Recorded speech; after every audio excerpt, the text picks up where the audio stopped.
香港人最鍾意嘅其中一個室內設計風格就係無印風，簡約、自然、實用就係今個單位嘅主題。呢個位於美孚新村800尺嘅單位採用咗無印風格，注重功能性同實用性。客人一家連工人姐姐有5個人，所以希望我哋幫佢哋由3房1廁改做5房2廁。大門嘅右邊係一個高身鞋櫃，正前方嘅牆身做咗一組大型 L 型組合櫃，提供大量儲物嘅空間。設計以淺木色同埋白色為主，營造出無印風格。櫃中間近餐台位置使用咗空格設計，目的係減低空間壓迫感。灰色石材係無印風格嘅其中一個核心元素，設計師採用咗大理石紋理嘅飾面板作為電視牆，再配合線條簡單嘅淺木色地櫃、展示櫃同埋白色嘅高身側櫃，儲物空間符合無印風格嘅簡約同埋實用性。全屋地板採用咗木紋地磚，實用之餘帶出自然感覺。餐台同埋梳化嘅顏色都係以灰白素色為主，避免過多花紋。客人養咗4隻貓貓，需要放置4個貓砂盤，設計師就喺鞋櫃同埋走廊預留位置。走廊嘅貓砂盤藏於隱藏式儲物櫃下面，保持空間視覺整齊。廚房嘅色調俾人一種溫暖而柔和嘅感覺，淡粉色嘅櫥櫃配搭淺木色嘅吊櫃，同白色無縫石台面形成和諧嘅對比。呢種色系令整個廚房顯得明亮且乾淨。三邊工作台嘅櫥櫃設計增加咗機能性，右邊櫥櫃可以放置各種大型電器，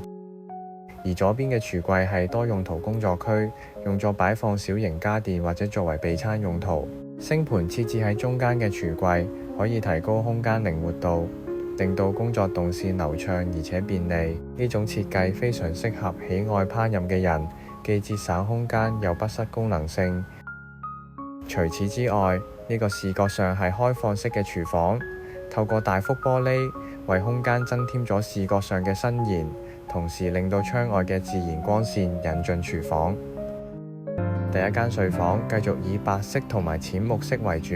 單人床上面有一個薄身儲物櫃，另一邊有書台同埋高身衣櫃。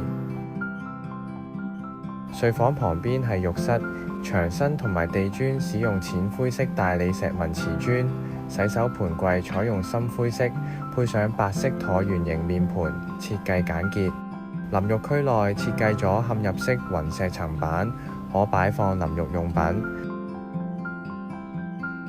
工人房空間唔大，所以着重垂直空間嘅運用。右邊有一張上格床，床下面嘅空間係一個雙面用嘅間牆衣櫃，同旁邊嘅衣帽間共用。呢種設計喺空間需要1房改2房嘅時候，能夠節省地面空間。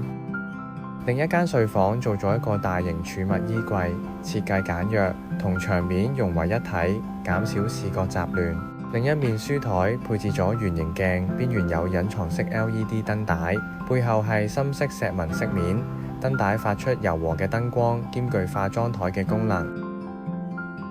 主人房有一張5尺闊嘅雙人儲物地台床，可以3邊落床。床尾係一組大型衣櫃，連電視櫃，隱藏式收納可以保持空間嘅整潔感。套廁使用咗趟門，設計同樣以簡約風格為主，空間雖小，但設備齊全，並且做到乾濕分離。